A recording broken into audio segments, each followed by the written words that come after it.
Angin. Angin menerbangkan debu dan benih. Kadang, angin bertiup sepoi-sepoi. Di lain waktu, angin mengamuk. Angin ini adalah tanda kekuasaan Allah yang begitu besar. Perintahnya ada di mana-mana. Alam sendiri berbicara tentang dia. Awan berkumpul di langit. Awan itu berat membawa air. Air ini membawa kehidupan, menyuburkan tanah yang kering. Tapi awan juga bisa membawa badai. Allah yang mengatur arahnya dengan tepat. Ini menunjukkan kendalinya yang sempurna. Kapal-kapal berlayar di lautan luas. Dulu, angin mengisi layar kapal, mendorong kapal ke negeri yang jauh. Sekarang, mesin sering jadi tenaganya. Tapi lautan tetaplah luas, kedalamannya penuh misteri. Allah memberi mereka perjalanan yang aman. Renungkanlah tanda-tanda kekuasaan Allah ini. Hari kiamat akan datang. Ini adalah janji dari Allah. Ini pasti terjadi, tidak bisa disangka lagi. Tidak ada satu jiwa pun yang bisa menghindarinya. Allah, Sang Pencipta, telah menetapkannya. Waktu sendiri bergerak menuju kejadian ini. Setiap orang akan menghadapinya. Kita harus bersiap untuk kebenaran ini. Ini adalah kenyataan yang paling dasar. Semua perbuatan kita dicatat. Setiap amal, sekecil apapun, baik itu perbuatan baik atau yang kelihatannya sepele, tidak ada yang terlupakan olehnya. Malaikat mencatat semuanya dengan teliti. Ini menjadi catatan pribadi kita. Kisah lengkap hidup kita. Pilihan-pilihan yang kita buat dengan sadar. Untuk kebaikan atau untuk keburukan. Pertanggungjawaban adalah prinsip utama.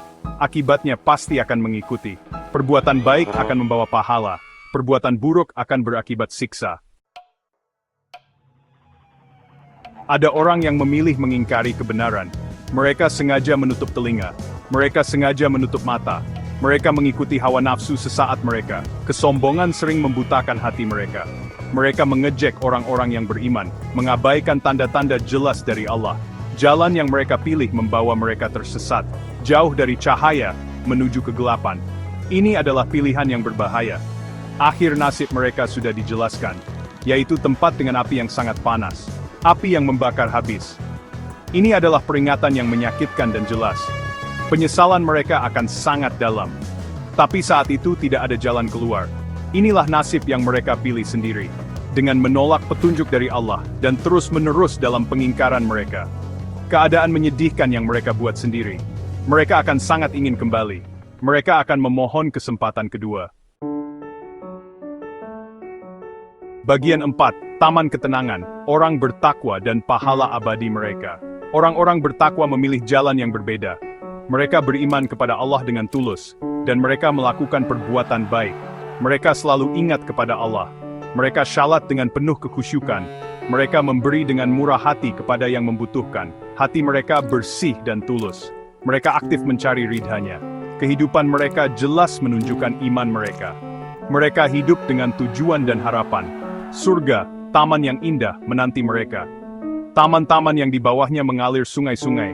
Tempat kebahagiaan murni yang tak terbayangkan. Tidak akan ada kesedihan di sana. Tidak akan ada ketakutan di sana. Hanya kedamaian yang mendalam dan kebahagiaan tanpa akhir. Ini adalah janji Allah kepada mereka. Bagi mereka yang benar-benar saleh. Keindahan abadi yang tak terbayangkan. Rumah dengan ketenangan yang sempurna. Bagian 5, Pertemuan dengan Malaikat. Tamu Nabi Ibrahim dan 2 pesan. Nabi Ibrahim pernah menerima tamu.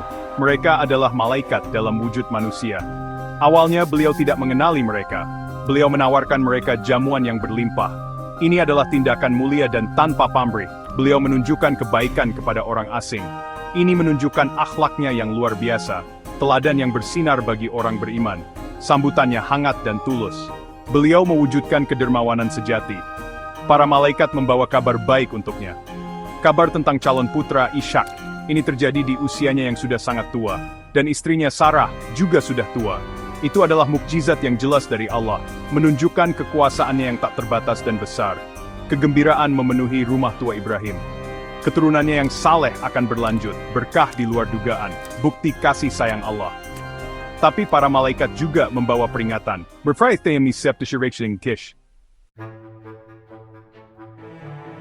Bagian 6. Bisikan dari dunia yang lenyap.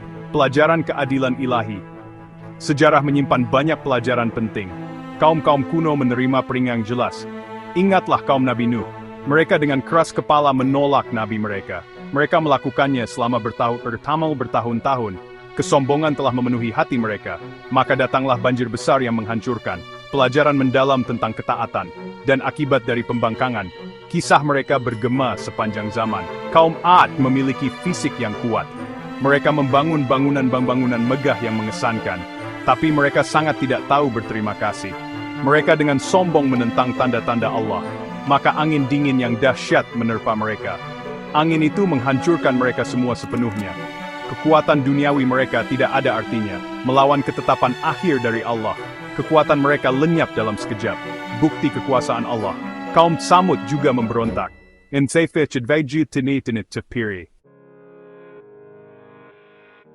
Bagian 7, Perintah Agung Alam Semesta, Ibadah dan Kepulangan yang Pasti. Kita diciptakan untuk tujuan yang mulia, untuk menyembah Allah, pencipta kita semata. Ini adalah tugas kita yang paling mendasar, bukan hanya melalui ritual kosong yang dilakukan, tapi melalui kehidupan yang penuh kepasrahan, kehidupan yang dibimbing oleh kehendak ilahinya. Dalam semua urusan kita sehari-hari, inilah jalan yang benar-benar lurus, jalan menuju kedamaian dan kesuksesan. Alasan keberadaan kita, seluruh alam semesta menyatakan keagungannya, bintang-bintang, matahari, bulan, semua benda langit mengikuti hukumnya. Manusia bagaimanapun memiliki kehendak bebas, pilihan untuk taat atau mengingkari, tapi semua jiwa pasti akan kembali. Kembali kepadanya untuk penghakiman terakhir. Inilah siklus kosmik yang agung, dari Dia kita datang, kepada Dia kita kembali. Perjalanan ini memiliki tujuan, balasan, pahala atau hukuman tidak bisa dihindari.